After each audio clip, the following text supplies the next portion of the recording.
नमस्कार, story world में आपका स्वागत है। आज हम सुनेंगे मुंशी प्रेमचंद द्वारा लिखी गई कहानी कायर। युवक का नाम केशव था, युवती का नाम प्रेमा। दोनों एक ही कॉलेज के और एक ही क्लास के विद्यार्थी थे। केशव नए विचारों का युवक था, जात पात के बंधनों का विरोधी। प्रेमा पुराने संस्कारों की कायल थी, पुरानी मर्यादाओं और प्रथाओं में पूरा विश्वास रखने वाली। लेकिन फिर भी दोनों में गाढ़ा प्रेम हो गया था और बात सारे कॉलेज में मशहूर थी। केशव ब्राह्मण होकर भी वैश्य कन्या प्रेमा से विवाह करके अपना जीवन सार्थक करना चाहता था। उसे अपने माता पिता की परवाह न थी, कुल मर्यादा का विचार भी उसे स्वांग लगता था। उसके लिए सत्य कोई वस्तु थी तो प्रेमा, किंतु प्रेमा के लिए माता पिता और कुल परिवार के आदेश के विरुद्ध एक कदम बढ़ाना भी असंभव था। संध्या का समय है। विक्टोरिया पार्क के एक निर्जन स्थान में दोनों आमने सामने हरियाली पर बैठे हुए हैं। सैर करने वाले एक एक करके विदा हो गए, किंतु ये दोनों अभी वहीं बैठे हुए हैं।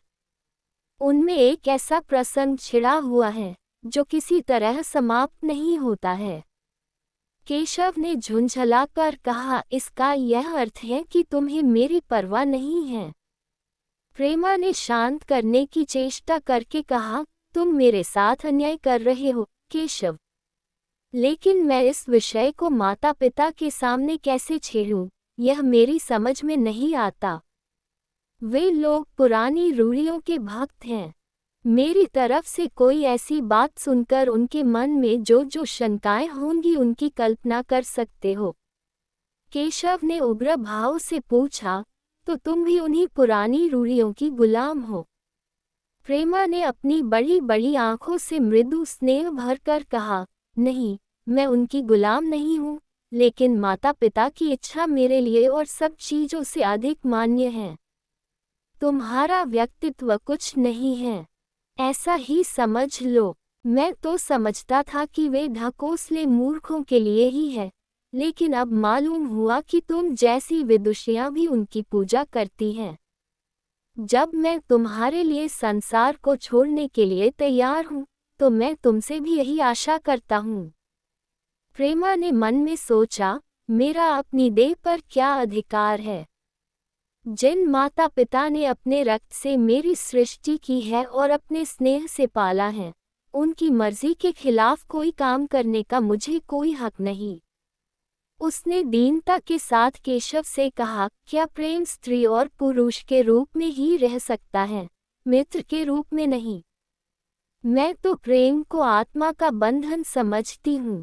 केशव ने कठोर भाव से कहा, इन दार्शनिक विचारों से तुम मुझे पागल कर दोगी प्रेमा। बस इतना ही समझ लो कि मैं निराश होकर जिंदा नहीं रह सकता। मैं प्रत्यक्षवादी हूँ और कल्पनाओं के संसार में अप्रत्यक्ष का आनंद उठाना मेरे लिए असंभव है। ये कहकर उसने प्रेमा का हाथ पकड़कर अपनी ओर खींचने की चेष्टा की। प्रेमा ने झटके से हाथ छुड़ा लिया और बोली, नहीं केशव, मैं कह चुकी हूँ कि मैं स्वतंत्र नहीं हूँ। तुम मुझसे वह चीज न मांगो जिस पर मेरा कोई अधिकार नहीं है। केशव ने अगर प्रेमा से कठोर शब्द न कहे होते तो भी उसे इतना दुख न हुआ होता। एक क्षण वह मन मारे बैठा रहा, फिर उठकर निराशा भरे स्वर में बोला, जैसी तुम्हारी इच्छा। और आहिस्ता आहिस्ता कदम उठाता हुआ वहां से चला गया। प्रेमा अब भी वहीं बैठी आंसू बहाती रही। रात को भोजन करके प्रेमा जब अपनी मां के साथ लेटी तो उसकी आंखों में नींद न थी। केशव ने उसे एक ऐसी बात कह दी थी जो चंचल पानी में पड़ने वाली छाया की तरह उसके दिल पर छाई हुई थी। प्रतिक्षण उसका रूप बदलता था, वह उसे स्थिर न कर सकती थी। माता से इस विषय में कुछ कहे तो कैसे? लज्जा मुंह बंद कर देती थी। उसने सोचा, अगर केशव के साथ मेरा विवाह न हुआ तो उस समय मेरा कर्तव्य क्या होगा? अगर केशव ने कुछ उद्दंडता कर डाली तो मेरे लिए संसार में फिर क्या रह जाएगा, लेकिन मेरा बस ही क्या है। इन भांति भांति के विचारों में एक बात जो उसके मन में निश्चित हुई, वह ये थी कि केशव के सिवा वह और किसी से विवाह न करेगी। उसकी माता ने पूछा, क्या तुझे अब तक नींद न आई? मैंने तुझसे कितनी बार कहा कि थोड़ा बहुत घर का काम काज किया कर, लेकिन तुझे किताबों से फुर्सत नहीं मिलती। 4 दिन में तू पराए घर जाएगी, कौन जाने कैसा घर मिले। अगर कुछ काम करने की आदत न रही तो कैसे निबाह होगा। प्रेमा ने भोलेपन से कहा, मैं पराए घर जाऊंगी ही क्यों। माता ने मुस्कराकर कहा, लड़कियों के लिए यही तो सबसे बड़ी विपत्ति है बेटी। माँ बाप की गोद में पलकर ज्यों ही सयानी हुई, दूसरों की हो जाती है। अगर अच्छा प्राणी मिल गया तो जीवन आराम से कट गया, नहीं तो रो रो कर दिन काटने पड़ते हैं। सब कुछ भाग्य के अधीन है। अपनी बिरादरी में तो मुझे कोई घर नहीं भाता। कहीं लड़कियों का आदर नहीं, लेकिन करना तो बिरादरी में ही पड़ेगा। न जाने ये जात पात का बंधन कब टूटेगा। प्रेमा डरते डरते बोली, कहीं कहीं तो बिरादरी के बाहर भी विवाह होने लगे हैं। उसने कहने को कह दिया, लेकिन उसका हृदय कांप रहा था कि माताजी कुछ भांप न जाए। माता ने विस्मय के साथ पूछा, क्या हिंदुओं में ऐसा हुआ है? फिर उसने अपने आप ही उस प्रश्न का जवाब भी दिया, अगर 2-4 जगह ऐसा भी हो गया तो उससे क्या होता है। प्रेमा ने इसका कुछ जवाब न दिया। भय हुआ कि माता कहीं उसका आशय न समझ जाए। उसका भविष्य एक अंधेरी खाई की तरह उसके सामने मुंह खोले खड़ा था, मानो उसे निगल जाएगा। उसे न जाने कब नींद आ गई। प्रातःकाल प्रेमा सोकर उठी तो उसके मन में एक विचित्र साहस का उदय हो गया था। सभी महत्वपूर्ण फैसले हम आकस्मिक रूप से कर लिया करते हैं, मानो कोई देवी शक्ति हमें उनकी ओर खींच ले जाती है। वही हालत प्रेमा की थी। कल तक वह माता पिता के निर्णय को मान्य समझती थी, पर संकट को सामने देखकर उसमें उस वायु की हिम्मत पैदा हो गई थी जिसके सामने कोई पर्वत आ गया हो। वही मंद वायु प्रबल वेग से पर्वत के मस्तक पर चढ़ जाती है और उसे कुचलती हुई दूसरी तरफ जा पहुंचती है। प्रेमा मन में सोच रही थी, माना ये देह माता पिता की है, किंतु आत्मा को जो कुछ भुगतना पड़ेगा वह इसी देह से तो भुगतना पड़ेगा। अब वह उस विषय में संकोच करना अनुचित ही नहीं, घातक समझ रही थी। अपने जीवन को क्यों एक झूठे सम्मान पर बलिदान करें। उसने सोचा, विवाह का आधार अगर प्रेम न हो तो वह तो देह का विक्रय है। आत्मसमर्पण क्या बिना प्रेम के भी हो सकता है। इस कल्पना ही से कि न जाने किस अपरिचित युवक से उसका ब्याह हो जाएगा, उसका हृदय विद्रोह कर उठा। वह अभी नाश्ता करके कुछ पढ़ने जा रही थी कि उसके पिता ने प्यार से पुकारा, मैं कल तुम्हारे प्रिंसिपल के पास गया था, वे तुम्हारी बड़ी तारीफ कर रहे थे। प्रेमा ने सरल भाव से कहा, आप तो यूं ही कहा करते हैं। नहीं, सच। ये कहते हुए उन्होंने अपनी मेज की दराज खोली और मखमली चौखटों में जड़ी हुई एक तस्वीर निकालकर उसे दिखाते हुए बोले, ये लड़का आईसीएस के इम्तिहान में प्रथम आया है। इसका नाम तो तुमने सुना होगा। बूढ़े पिता ने ऐसी भूमिका बांधी थी कि प्रेमा उनका आशय समझ न सके, लेकिन प्रेमा भांप गई। उसका मन तीर की भांति लक्ष्य पर जा पहुंचा। उसने बिना तस्वीर की ओर देखे ही कहा, नहीं, मैंने तो उसका नाम नहीं सुना। पिता ने बनावटी आश्चर्य से कहा, क्या तुमने उसका नाम ही नहीं सुना? आज के दैनिक पत्र में उसका चित्र और जीवन वृत्तांत छपा है। प्रेमा ने रुखाई से जवाब दिया, होगा, मगर मैं तो इस परीक्षा का कोई महत्व नहीं समझती। मैं तो समझती हूँ जो लोग इस परीक्षा में बैठते हैं वे पहले सिरे के स्वार्थी होते हैं। आखिर उनका उद्देश्य इसके सिवा और क्या होता है कि अपने गरीब, निर्धन, दलित भाइयों पर शासन करें और खूब धन संचय करें। ये तो जीवन का कोई ऊंचा उद्देश्य नहीं है। इस आपत्ति में जलन थी, अन्याय था, निर्दयता थी। पिताजी ने समझा था, प्रेमा वह बखान सुनकर खुश हो जाएगी। यह जबान सुनकर तीखे स्वर में बोले, तू तो ऐसी बात कर रही है जैसे तेरे लिए धन और अधिकार का कोई मूल्य ही नहीं। प्रेमा ने से कहा, हाँ, मैं तो इसका मूल्य नहीं समझती, मैं तो आदमी में त्याग देखती हूँ। मैं ऐसे युवकों को जानती हूँ जिन्हें पद जबरदस्ती भी दिया जाए तो स्वीकार न करेंगे। पिता ने उपहास के ढंग से कहा, ये तो आज मैंने नई बात सुनी। मैं तो देखता हूँ कि छोटी छोटी नौकरियों के लिए लोग मारे मारे फिरते हैं। मैं जरा उस लड़के की सूरत देखना चाहता हूँ जिसमें इतना त्याग हो। मैं तो उसकी पूजा करूँगा। शायद किसी दूसरे अवसर पर यो शब्द सुनकर प्रेमा लज्जा से सिर झुका लेती, पर इस समय उसकी दशा उस सिपाही की सी थी जिसके पीछे गहरी खाई हो। आगे बढ़ने के सिवा उसके लिए और कोई मार्ग न था।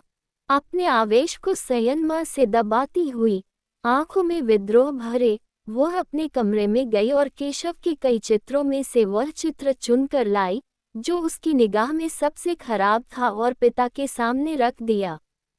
बूढ़े पिताजी ने चित्र को उपेक्षा के भाव से देखना चाहा, लेकिन पहली दृष्टि में उसने उन्हें आकर्षित कर लिया। ऊंचा कद था और दुर्बल होने पर भी उसका गठन, स्वास्थ्य और संयम का परिचय दे रहा था। मुख पर प्रतिभा का तेज न था, पर विचारशीलता कुछ ऐसा प्रतिबिंब था जो उसके प्रति मन में विश्वास पैदा करता था।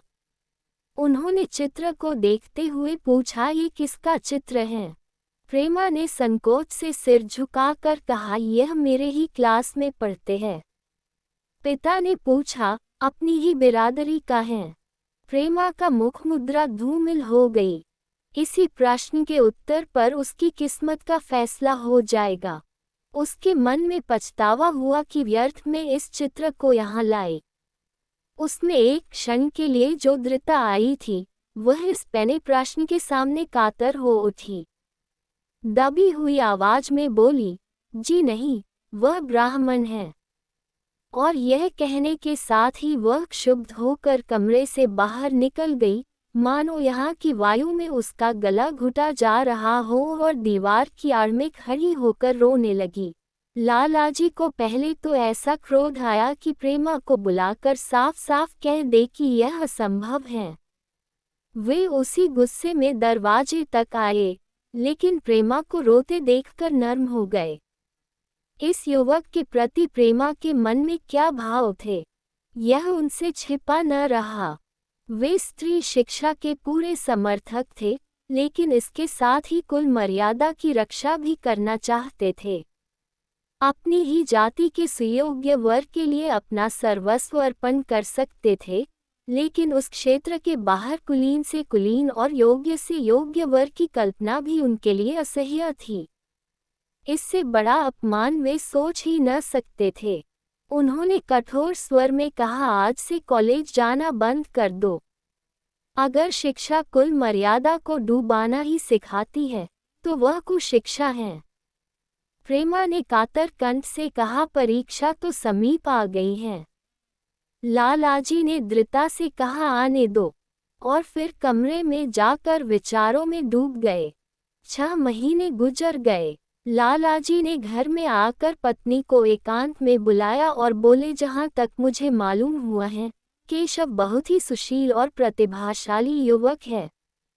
मैं तो समझता हूँ प्रेमा इस शोक में घुल घुलकर प्राण दे देगी। तुमने भी समझाया, मैंने भी समझाया, दूसरों ने भी समझाया, पर उस पर कोई असर नहीं होता। ऐसी दशा में हमारे लिए क्या उपाय हैं? उनकी पत्नी ने चिंतित भाव से कहा, कर तो दोगे, लेकिन रहोगे कहाँ? न जाने कहाँ से यह कुलच्छनी मेरी कोख में आई। लालाजी ने भावे सिकोड़कर तिरस्कार के साथ कहा, ये तो 1000 दफा सुन चुका, लेकिन कुल मर्यादा के नाम को कहाँ तक रोएं। चिड़िया का पर खोलकर यह आशा करना कि तुम्हारे आंगन में ही फुदकती रहेगी, भ्रम है। मैंने इस प्रश्न पर ठंडे दिल से विचार किया है और इस नतीजे पर पहुंचा कि हमें इस आपद धर्म को स्वीकार कर लेना ही चाहिए। कुल मर्यादा के नाम पर मैं प्रेमा की हत्या नहीं कर सकता। दुनिया हंसती हो, हंसे, मगर वह जमाना बहुत जल्द आने वाला है जब ये सभी बंधन टूट जाएंगे। आज भी सैकड़ों विवाह जात पात के बंधनों को तोड़कर हो चुके हैं। अगर विवाह का उद्देश्य स्त्री और पुरुष का सुखमय जीवन है, तो हम प्रेमा की उपेक्षा नहीं कर सकते। वृद्धा ने क्षुब्ध होकर कहा, जब तुम्हारी यही इच्छा है, तो मुझसे क्या पूछते हो? लेकिन मैं कह देती हूँ कि मैं इस विवाह के नजदीक न जाऊंगी, न कभी इस छोकरी का मुंह देखूंगी। समझ लूंगी, जैसे और सब लड़के मर गए, वैसे ये भी मर गई। तो फिर आखिर तुम क्या करने को कहती हो? क्यों नहीं उस लड़के से विवाह कर देते? उसमें बुराई क्या है? 2 साल में सिविल सर्विस पास करके आ जाएगा। केशव के पास क्या रखा है? बहुत होगा, किसी दफ्तर में क्लर्क हो जाएगा। और अगर प्रेमा प्राण हत्या कर ले तो कर ले, तुम तो उसे और शह देते हो। जब उसे हमारी परवाह नहीं, तो हम उसके लिए अपने नाम को क्यों कलंकित करें? प्राण हत्या करना कोई खेल नहीं है, ये सब धमकी है। मन घोड़ा है, जब तक उसे लगान न दो तो पुट्ठे पर हाथ न रखने देगा। जब उसके मन का ये हाल है, तो कौन कहे वह केशव के साथ ही जिंदगी भर निबाह करेगी। जिस तरह आज उससे प्रेम है, उसी तरह कल दूसरे से हो सकता है। तो क्या पत्ते पर अपना मांस बिकवाना चाहते हो? लालाजी ने स्त्री को प्रश्नसूचक दृष्टि से देखकर कहा, और अगर वह कल खुद जाकर केशव से विवाह कर ले तो तुम क्या कर लोगी? फिर तुम्हारी कितनी इज्जत रह जाएगी? चाहे वह संकोचवश या हम लोगों के लिहाज से यूं ही बैठी रहे, पर यदि जिद पर कमर बांध ले तो हम तुम कुछ नहीं कर सकते।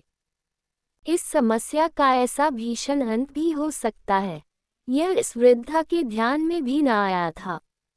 ये प्रश्न बम के गोले की तरह उसके मस्तिष्क पर गिरा।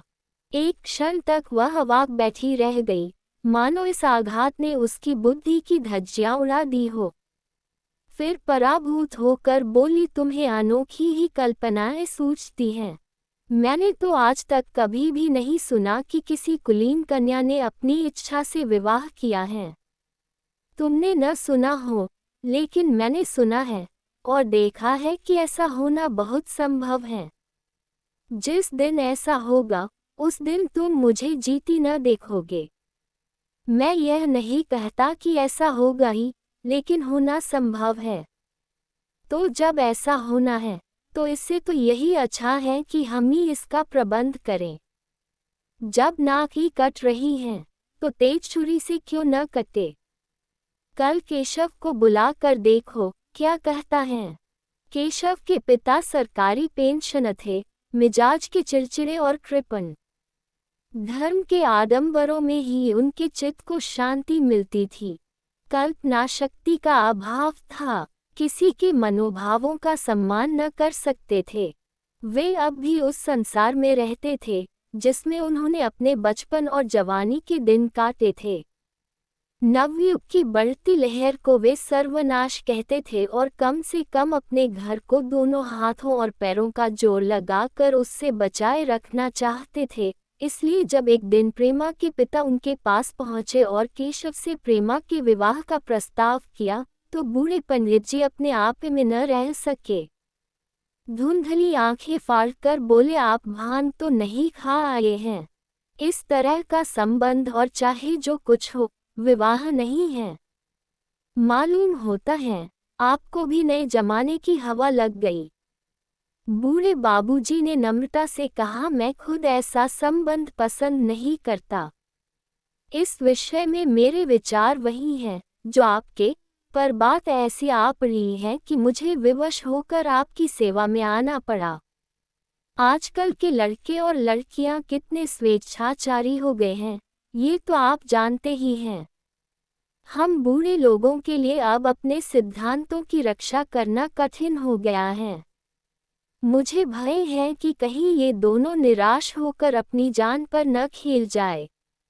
बूढ़े पंडित जी जमीन पर पांव पटकते हुए गरज उठे, आप क्या कहते हैं साहब? आपको शर्म नहीं आती? हम ब्राह्मण हैं, ब्राह्मणों में भी कुलीन। ब्राह्मण कितने ही पतित हो गए हों, इतने मर्यादा शून्य नहीं हुए हैं कि बनिए बक्कालों की लड़की से विवाह करते फिरें। जिस दिन कुलीन ब्राह्मणों में लड़कियां न रहेंगी, उस दिन ये समस्या उपस्थित हो सकती है। मैं कहता हूँ, आपको मुझसे यह बात कहने का साहस कैसे हुआ? बूढ़े बाबूजी जितना ही दबते थे, उतना ही पंडित जी बिगड़ते थे। यहाँ तक कि लालाजी अपना अपमान ज्यादा न सह सके और अपनी तकदीर को कोसते हुए चले गए। उसी वक्त केशव कॉलेज से आया। पंडित जी ने तुरंत उसे बुलाकर कठोर कंठ से कहा, मैंने सुना है तुमने किसी बनिए की लड़की से अपना विवाह करने का निश्चय कर लिया है। ये खबर कहाँ तक सही है? केशव ने अनजान बनकर पूछा, आपसे किसने कहा? किसी ने कहा। मैंने पूछा, ये बात ठीक है या नहीं? अगर ठीक है और तुमने हमारी मर्यादा को डुबाने का निश्चय कर लिया है, तो तुम्हारे लिए हमारे घर में कोई स्थान नहीं है। तुम्हें मेरी कमाई का एक ढेला भी नहीं मिलेगा। मेरे पास जो कुछ है, वह मेरी कमाई है। मुझे अख्तियार है कि मैं उसे जिसे चाहूं दे दूं। तुम यह अनीति करके मेरे घर में कदम नहीं रख सकते। केशव पिता के स्वभाव से परिचित था। प्रेमा से उसे प्रेम था। वह गुप्त रूप से प्रेमा से विवाह कर लेना चाहता था। बाप तो हमेशा न रहेंगे। माता के स्नेह पर उसे विश्वास था। उस प्रेम की तरंग में वह सारे कष्टों को झेलने के लिए तैयार मालूम होता था, लेकिन जैसे कोई कायर सिपाही बंदूक के सामने जाकर हिम्मत खो बैठता है और कदम पीछे हटा लेता है, वही दशा केशव की हुई। वह साधारण युवकों की तरह सिद्धांतों के लिए बड़े बड़े तर्क कर सकता था, ज़बान से उनमें अपनी भक्ति की दुहाई दे सकता था, लेकिन यातनाएं झेलने का सामर्थ्य उसमें न था। अगर वह अपनी जिद पर अड़ा और पिता ने भी अपनी टेक रखी, तो उसका कहाँ ठिकाना लगेगा? उसका सारा जीवन ही नष्ट हो जाएगा। उसने दबी जबान से कहा, जिसने आपसे ये कहा है, बिल्कुल झूठ कहा है। पंडित जी ने तीव्र नेत्रों से देखकर कहा, तो ये खबर बिल्कुल गलत है। जी हाँ, बिल्कुल गलत। तो तुम आज ही इसी वक्त उस बनिए को खत लिख दो और याद रखो कि अगर इस तरह की चर्चा फिर कभी उठी, तो मैं तुम्हारा सबसे बड़ा शत्रु होऊंगा। बस जाओ। केशव और कुछ न कह सका। वह वहां से चला, तो ऐसा मालूम होता था कि पैरों में दम नहीं है। दूसरे दिन प्रेमा ने केशव के नाम ये पत्र लिखा। प्रिय केशव, तुम्हारे पूज्य पिताजी ने लालाजी के साथ जो अशिष्ट और अपमानजनक व्यवहार किया है, उसका हाल सुनकर मेरे मन में बड़ी शंका उत्पन्न हो रही है। शायद उन्होंने तुम्हें भी डांट फटकार लगाई होगी। ऐसी दशा में मैं तुम्हारा निश्चय सुनने के लिए विकल हो रही हूँ। मैं तुम्हारे साथ हर तरह का कष्ट झेलने को तैयार हूँ। मुझे तुम्हारे पिताजी की संपत्ति का मोह नहीं है। मैं तो केवल तुम्हारा प्रेम चाहती हूँ और उसी में प्रसन्न हूँ। आज शाम को यहीं आकर भोजन करो। दादा और माँ दोनों तुमसे मिलने के लिए बहुत इच्छुक हैं। मैं वह स्वप्न देखने में मग्न हूँ, जब हम दोनों उस सूत्र में बंध जाएंगे, जो टूटना नहीं जानता, जो बड़ी से बड़ी आपत्ति में भी अटूट रहता हूँ। तुम्हारी प्रेमा। संध्या हो गई और इस पत्र का कोई जवाब न आया। उसकी माता बार बार पूछती थी, केशव आए नहीं। बूढ़े लालाजी भी वार पर आंखें लगाए बैठे थे। यहाँ तक कि रात के 9 बज गए, पर न तो केशव ही आए, न उनका पत्र। प्रेमा के मन में भांति भांति के संकल्प विकल्प उठ रहे थे। कदाचित उन्हें पत्र लिखने का अवकाश न मिला होगा, या आज आने की फुर्सत न मिली होगी, कल अवश्य आ जाएंगे। केशव ने पहले उसके पास जो प्रेम पत्र लिखे थे, उन सबको उसने फिर से पढ़ा। उनके एक एक शब्द से कितना अनुराग टपक रहा था, उनमें कितना कंपन था, कितनी विकलता, कितनी तीव्र आकांक्षा। फिर उसे केशव के वे वाक्य याद आते जो उसने सैकड़ों ही बार कहे थे। कितनी ही बार वह उसके सामने रोया था। इतने प्रमाणों के होते हुए निराशा के लिए कहाँ स्थान था, मगर फिर भी सारी रात उसका मन जैसे सूली पर टंगा रहा। प्रातःकाल केशव का जवाब आया। प्रेमा ने कांपते हुए हाथ उसे पत्र लेकर पढ़ा। पत्र हाथ से गिर गया। ऐसा जान पड़ा मानो उसके देह का रक्त स्थिर हो गया हो। लिखा था, मैं बड़े संकट में हूँ कि तुम्हें क्या जवाब दूँ। मैं इधर इस समस्या पर खूब ठंडे दिल से विचार किया है और इस नतीजे पर पहुँचा हूँ कि वर्तमान दशाओं में मेरे लिए पिता की आज्ञा की उपेक्षा करना दुस्सह है। मुझे कायर न समझना। मैं स्वार्थी भी नहीं हूँ, लेकिन मेरे सामने जो बाधाएं हैं, उन पर विजय पाने की शक्ति मुझमें नहीं है। पुरानी बातों को भूल जाओ।